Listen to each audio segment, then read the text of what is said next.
1967年，台湾第一座核能发电厂开始运转，提供了电力，也带来核废料。4年后，核废料储存厂降临兰屿，从此以后，伴随着达悟的小朋友长大的，有飞鱼、迷你猪，还有核废料桶。去年5月，兰屿人发起全岛抗争，要求政府履行承诺，将核废料厂迁走。核废料要搬家了，但是这些核废料该去哪里？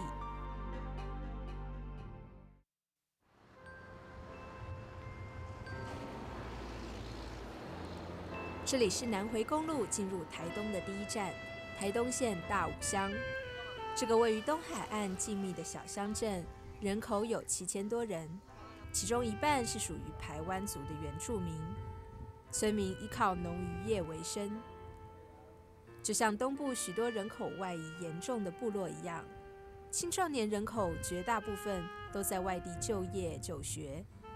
然而，这个平静的小村落，在今年5月却刮起了一阵旋风。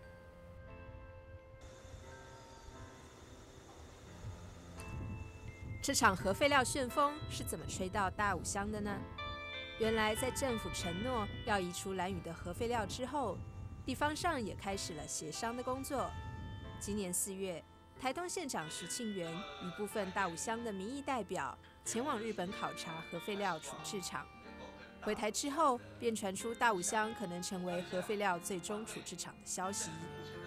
4月份开始，那我们就接到这样子的一种消息，说中国时报、联合报，它大幅的报道这个大武乡要设置那个核废料的储存厂。那我们就开始紧张。目前，在兰屿露天储存槽里的9万多桶核废料，有数千桶因为海风与盐分的侵蚀而产生锈蚀，另外有600多桶有破损的情况，正在进行检整的作业，至少还需要7年的时间才能够搬离。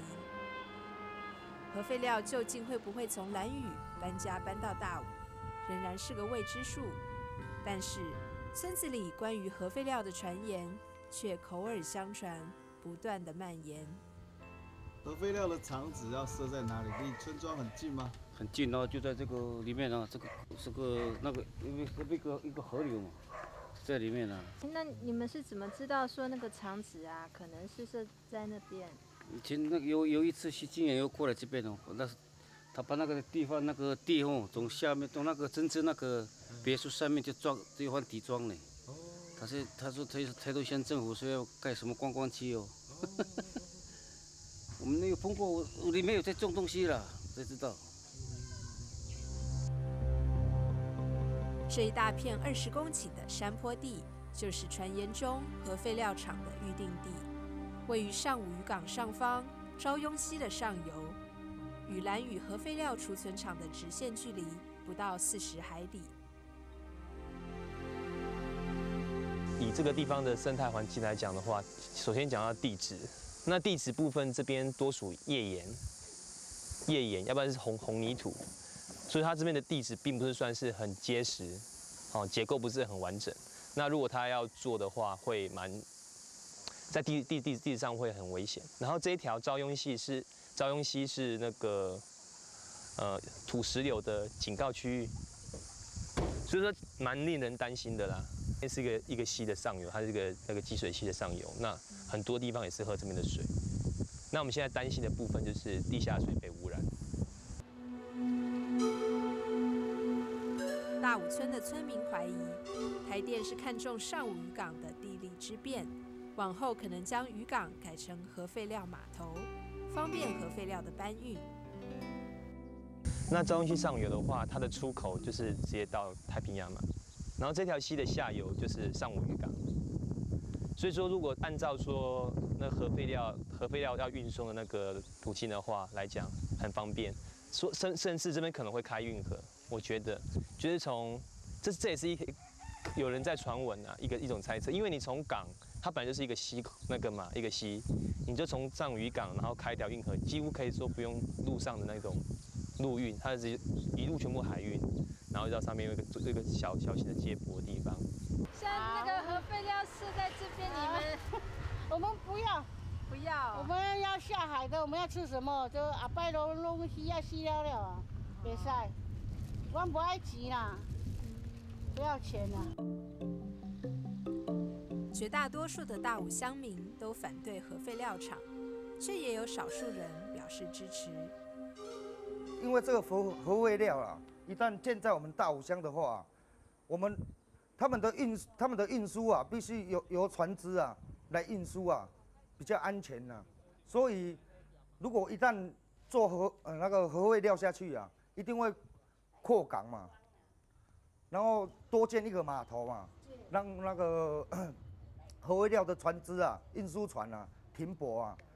一旦啊这样的话，我们的港啊扩宽之后啊，或许会对渔民啊，甚至以后啊，会有如果扩大之后啊，或许会有商船啊来停泊啊，甚至于更多的渔船啊，这样会增进我们这边的那个观光的事业啊，更为发展这样。原住民的部落，其实他在台电的眼中来讲，在台电的想法，他会认为说，反正原住民很好骗，原住民好骗，然后另外一个就是说，我们只要用那种所谓的回馈金的方式去让当个诱因，很多的原住民代表，很多的原住民议员啊，就会我相信会带领他们的支持者来投下那种所谓的同意票，然后同意的那种立场吼，所以台电就是用这种方式，所以他大肆的花费了不小的经费，带地方的人士，带地方的干部，然后听说就是说到日本去参观，然后又到欧洲去参观。10多年来，台电以发放地方回馈金的方式，补贴核废料处置场所在地的居民，却始终无法消弭地方上反核废料的声浪。去年5月，兰屿居民发动全岛罢工罢课的抗争，促使政府成立兰屿核废料迁厂委员会与社区总体营造委员会。然而，兰屿核废料的迁厂会不会使另一个弱势族群成为下一个替代者？我们如果认为当初兰屿那一个决策的过程是错误的，我们就不能再犯同一个错误。所以一方面我们要很努力的赶快找个地方来迁出，但是一定要经过一个合理的程序，而且如果有补偿，这个补偿也要把它定位成是很有尊严的补偿，而不是说我放在这里，然后放点钱给你们，我想那个是不对的。我们忽然间就是说什么核废料在这里哦，说什么啊？我说什么核废料要弄到这边来哦，不是用到兰屿啊、金山啊什么哪里的，要弄到这边来。台北金山那什么时候的，也还不是一样。所以怎么你们都推来推去，推到最后还是推到我们上午来啊？兰屿的他们都不要了，何况像我们这样一点点的村庄，我们要吗？是不是？大家都不要了，说句实在的啦，没有人要了，谁要呢？对不对？怎么生存？要说我们这一辈的啦，那我们的子孙呢？去主20，核废滚蛋！核废滚！过往的案例也印证了，回馈金的发放有时候不但没有带来明显的注意，反而是一场灾难。过去一段时间呢，因为省政府就是当时的省主席就给他们每一户好像40万块，结果无形之中就是他们把旧的房子都拆掉，因为为了发那30-40万，就把旧的房子都拆掉，所以现在已经看不到那个聚落，所以那个政府的政策是如果不小心的话呢，就会很严重。你看你这样补助他们40万，几乎最漂亮的那个东清的部落啊，甚至那个狼岛的部落啊，现在回过头去看，已经都破坏掉了。兰屿的历史会在大武重演吗？你想想看，如果这边盖核废料的话，这边的观光怎么办？这边沿路有很多是做海产店的嘛，那你其实在做硬体建设，如果有污染，我觉得这是一种心理影响了。其实不见得核废料影响那么对就是过路客、对观光客有这么大的杀伤力，因为他可能很短暂离开。可是你想想看，有多少观光客以后会愿意停下来这边吃饭啊，在海边走一走啊，或是买个东西之类的？那所以说，你说那地方建设回归期，但很好啊。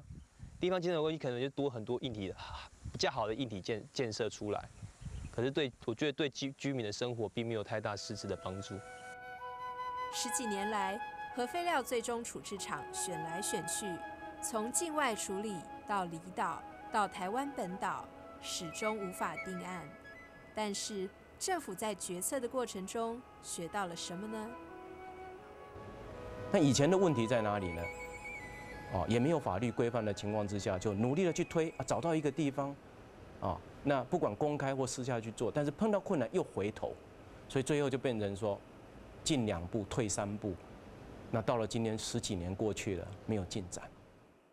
你敢主张这个核能发电，你就要有勇气要处理核废料的问题。所以现在决议就是以境内处理为原则。你如果可以跟居民，让居民去充分了解这个核废料的性质，它的处置场的这个问题，那我是觉得你相对的，因为这个核废料现在我们都没有办法，就是没有一个国家可以就是说处理得很好。可是这个责任呢，并不是兰屿人的责任，是我们全台湾的这个所有人的责任。那总是要选一个地方去放置嘛那放置那个地方，你当然就是说等于是我们全台湾人在享用电力，所以我们对那个核废料处置场设置的所在地的人，要有回馈啊。那这个回馈呢，基本上是要他们能接受，他们愿意。6月20日，台东县议会做成决议，拒绝核废料最终处置场的设置。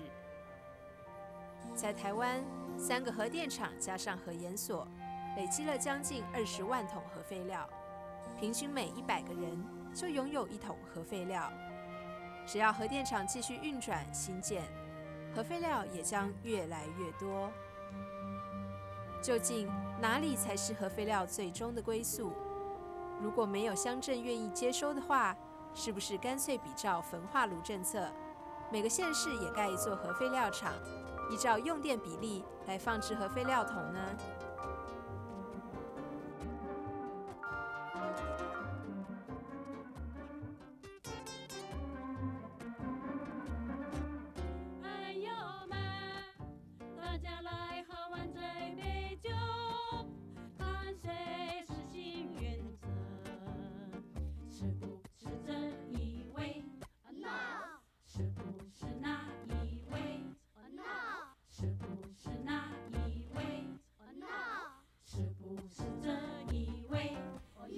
看来，核废料不仅是一个科技问题，更是一个科技所无法解决的公共政策的难题。